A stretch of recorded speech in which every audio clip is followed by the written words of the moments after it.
Now, here's the next important part, and that's emotions. Human emotions are powerful. They are so powerful that any one of them can have a dramatic effect on your life in a single day. However, make this careful note. Emotions are tricky. They can go either way on you. Emotions can build or destroy, weaken or strengthen, make or break. It all depends on how you use them. We call civilization the intelligent management of human emotion. That's it. The power, given an intelligent direction and objective, can accomplish spectacular things. The power, the feelings, those surges of heart and soul. What are they? What can they do? Well, here are some. First, disgust. Disgust is a powerful emotion. Disgust says, I have had it. Hey, that could be the day that turns your life around. That's what I said the day that little Girl Scout came to my door. I give her the big lie, she leaves, and I say to myself, I don't want to live like this anymore. I've had it with being broke.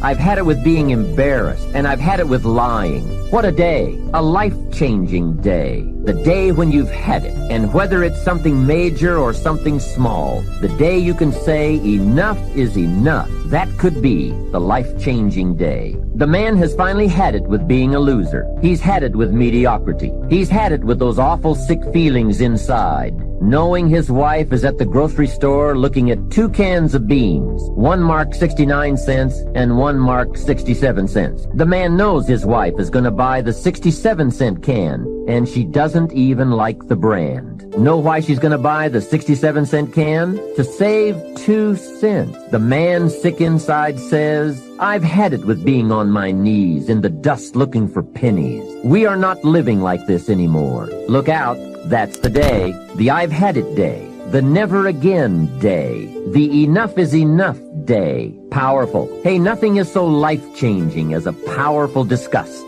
And there's probably nothing so pitiful as a mild disgust. The man says, I kind of think I've had it. How sad. Not powerful enough for life change. Now here's the second emotion, decision. Decision-making is emotional. Those knots in the pit of your stomach, waking up in the middle of the night, lying there in a cold sweat, trying to decide. We sometimes call it inner civil war, conflict, battle of the mind, heart, and soul. It's emotional, it's powerful, and critical. It sets the course or blinds the course. It sets the mind or leaves us helpless, drifting, not being able to make up our mind. Well, for progress, we must decide. Come to grips with the surges, the tides, the conflict. The best advice I can give you is, if it's easy, do it easy. If it's hard, do it hard. Just get it done. If after listening to this program you cleaned up a whole list of decisions, that might furnish enough inspiration for the next 10 years. And I might add, sometimes getting on with it is easier than deciding. Sometimes deciding is the toughest part. But once you have waded those waters, you can climb the mountain. Deciding is truly the day that turns your life around. See, the more you give to life, the more you're able to get from life. See, most of us go through life, ladies and gentlemen, feeling that we don't have enough to share, feeling that we will be depleted if we give of our resources because we don't see ourselves connected to the abundance of life. I feel very strongly that we can make an incredible difference in life. Phyllis Marx said, giving empowers you because taken to its ultimate, what you are really giving is love. Love is the motivating force behind the infinite supply of universal energy. Love truly makes the world go round. And as with anything circular, it's keep coming back. Phyllis is right. So as she continues to give love and hope to these people, she receives love and hope for herself and helping to begin to restructure and redesign the kind of life that she wants. We all have had experiences in our lives that if we permit these experiences to do so, we will allow them to weigh us down. If we permit them to do so, they will be luggage that will be dragging through life, holding us down, stifling our potential to give and to contribute in life. If we continue to carry all of these things, we can never be open to the love and the abundance and the opportunity that life has to offer us because we are so full with what we've got. I'm thinking about an exhibition that was held in Africa where they were trying to catch some monkeys that were a very rare species. And because they were so fast, so agile, and very fragile, they did not want to harm them. And catching them, they did not want to hurt them physically. So what they did in order to catch them, they found that these monkeys were very fond of a certain kind of nut that grew in that particular area of Africa. And what they did was that they put these nuts inside of bottles and put a rope on the bottle and held the rope from a distance. And so the monkeys would come and, being curious, see the nuts inside the bottle, would reach in and pick the nuts up. Now, what happened was that they couldn't pull their hands out with the nuts still in the bottle. And so then the exhibitioners, the hunters, would come while the monkeys are there just jumping around. All they have to do now is let the nuts go. That's all they got to do is just let, they're just dancing all around. All they have to do is let it go and they can be free and run. They hold it on to the nuts and the people come and catch them. And a lot of us, that life is kicking our butt. And all we have to do, all we have to do is let it go. We just keep holding on like we crazy. Ladies and gentlemen, giving creates energy in ourselves and in others. Have you ever helped a blind person go across the street, or help a senior citizen, or give somebody some help? Just held the door for somebody, an elevator. I mean, don't you have a good feeling inside, like, I done good? How many of you get a good feeling inside when you do something good for somebody? See, we're really giving to ourselves. See, that's really the law. When you are giving to yourself. That's who you're giving to. So you want to give yourself some good gifts. There's a principle underlying the concept of giving. The energy flowing through us as we do, that love generates abundance in our lives, and we are able to reap so much from life as a result of our giving. How are you giving up your life? When God said enough, I checked it on my watch, and I saw that God had a time to bring me out of my weeping. God has a time already set aside. Didn't you hear the bell ring? Did you not hear that alarm go off?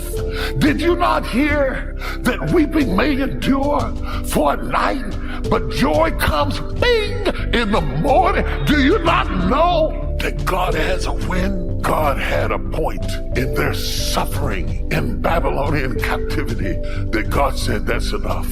I'll let you be drug out of your own land. I'll let you be drugged down and shackled like animals. I'll let your men be castrated and your men be raped, your women be raped, and I'll let you weep by the willow trees. And I did nothing to stop it, but I did keep my eye on the watch. And when the Lord turned again our captivity, the writer here, when he writes about the Lord turning our captivity, he does not have access to all the things that God had to do to turn their captivity around.